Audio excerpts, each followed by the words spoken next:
Assalamualaikum warahmatullahi wabarakatuh. Anak-anakku semuanya, pada pagi hari ini Ibu berharap anak-anak sudah mempersiapkan Al-Qur'annya, kemudian buku paket pendidikan agama Islam, dan buku catatan maupun buku portofolio.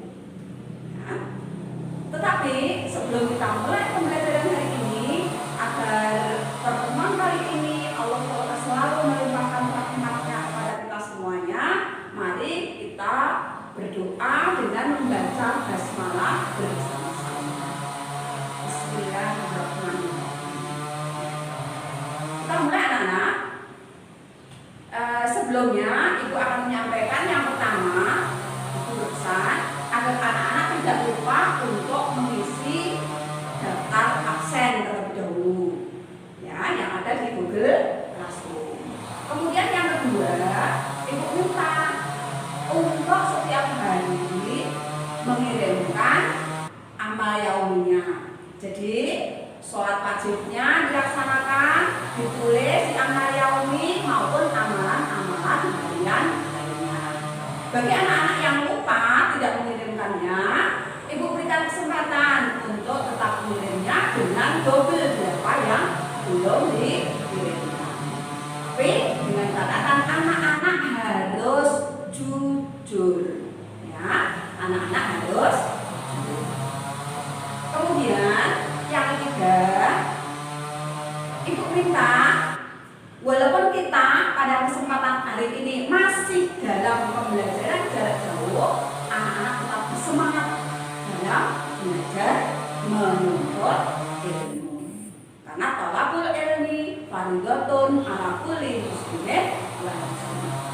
Ilmi, jadi mencari ilmu itu wajib bagi setiap muslim laki-laki dan muslim perempuan. Jadi walaupun masih dalam keadaan pandemi COVID-19, kita tetap semangat untuk belajar menuntut ilmu, walaupun dengan cara belajar dengan jarak.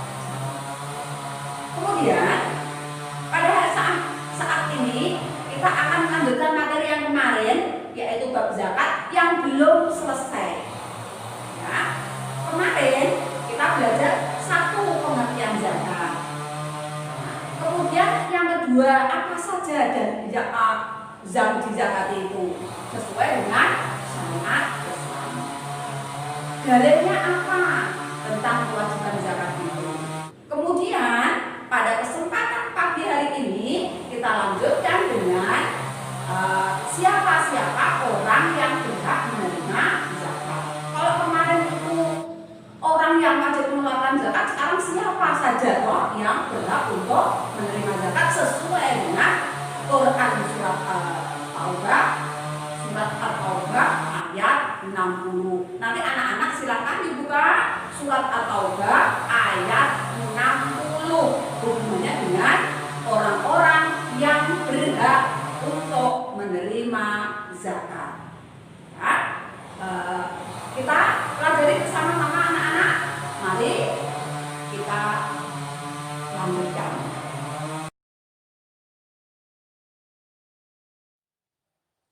Orang-orang yang berhak menerima zakat atau mustahik yang tercantum dalam surat At-Taubah, surat yang ke-9 ayat 60. A'udzubillahi minasyaitonirrajim. Bismillahirrahmanirrahim. Innamas shadaqatu lil fuqara'i wal masakini wal amilina 'alaiha wal mu'allafati qulubuhum wa fir riqabi wal gharimina wa fi sabilillahi wa ibnis sabil faridatan minallah wallahu alimun hakim.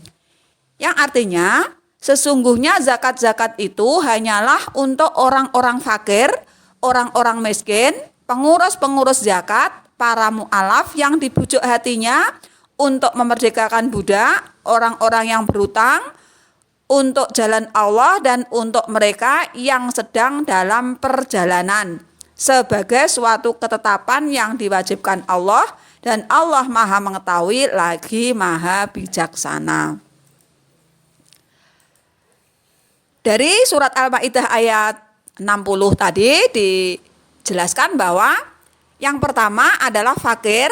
Fakir adalah orang yang bekerja tapi penghasilannya tidak mencapai setengah dari kebutuhan pokoknya. Jadi contohnya satu hari punya kebutuhan pokok itu harus mencukupi 30.000, tapi dia tidak bisa mencukupi dari separohnya. Jadi hanya sekitar 10 sampai 15.000 aja. Ya, jadi separuh kebutuhannya tidak bisa terpenuhi. Kemudian yang kedua adalah miskin. Orang-orang yang bekerja penghasilannya tidak mencukupi dari kebutuhan pokoknya. Jadi seperti yang saya sampaikan tadi, 30.000 setiap hari tapi dia hanya mencapai 25.000 dalam satu hari penghasilannya. Maka dia termasuk orang-orang miskin yang berhak untuk menerima zakat. Yang ketiga adalah amil, yaitu orang-orang yang bertugas untuk mengurusi zakat dari pengumpulan sampai pembagiannya. Yang keempat adalah mu'alaf, atau orang yang masih lemah hatinya karena mereka baru masuk Islam. Yang selanjutnya adalah rikob, atau untuk memerdekakan budak.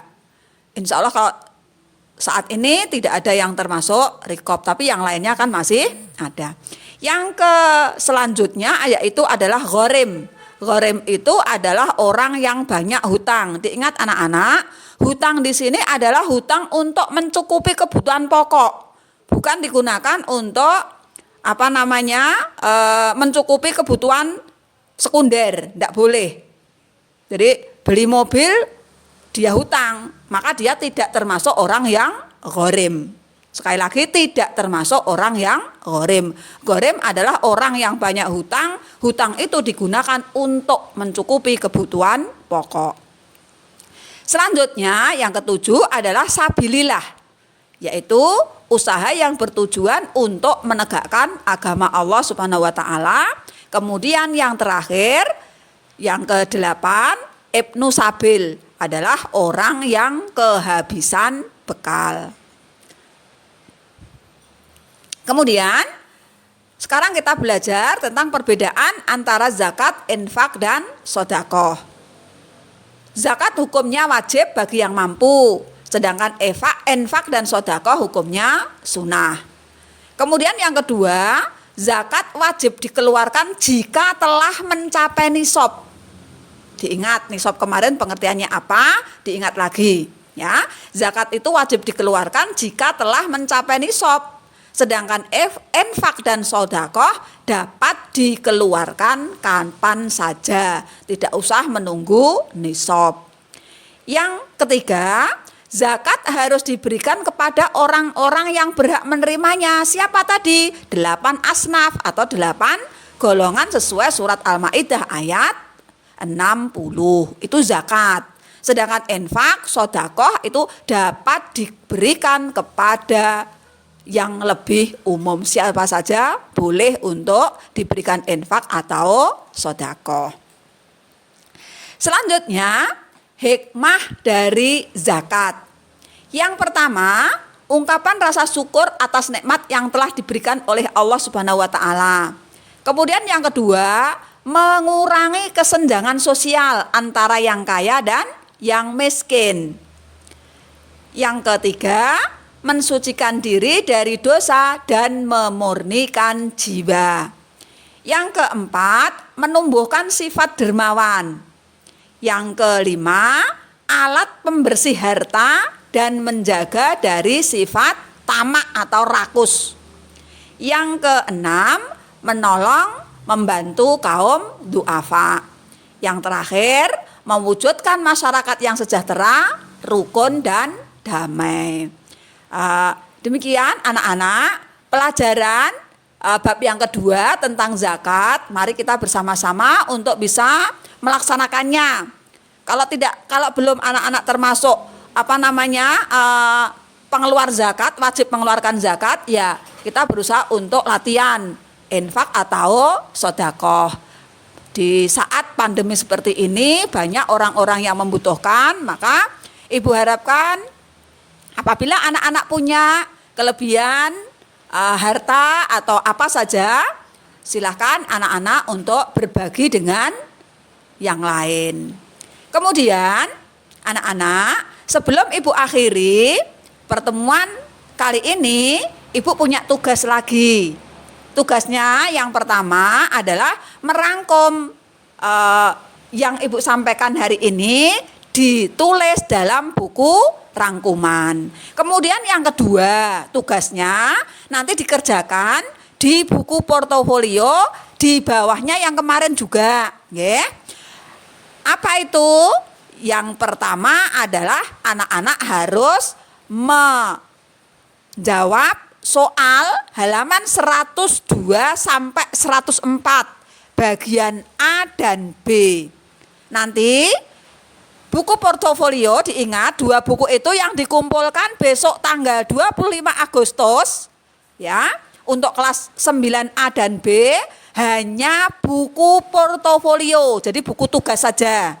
Termasuk tanggal 26 Agustus kelas 9C juga yang dikumpulkan buku portofolio. Buku rangkumannya tetap ditinggal di rumah terlebih dahulu.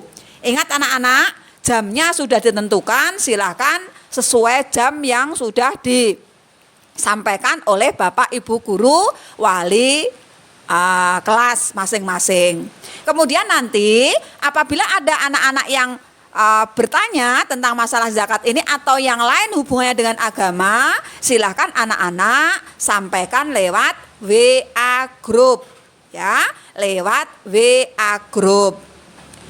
Kemudian sekali lagi Ibu sampaikan jangan lupa untuk absen dan mengirimkan amal yaumi, semuanya sudah disediakan di Google Classroom.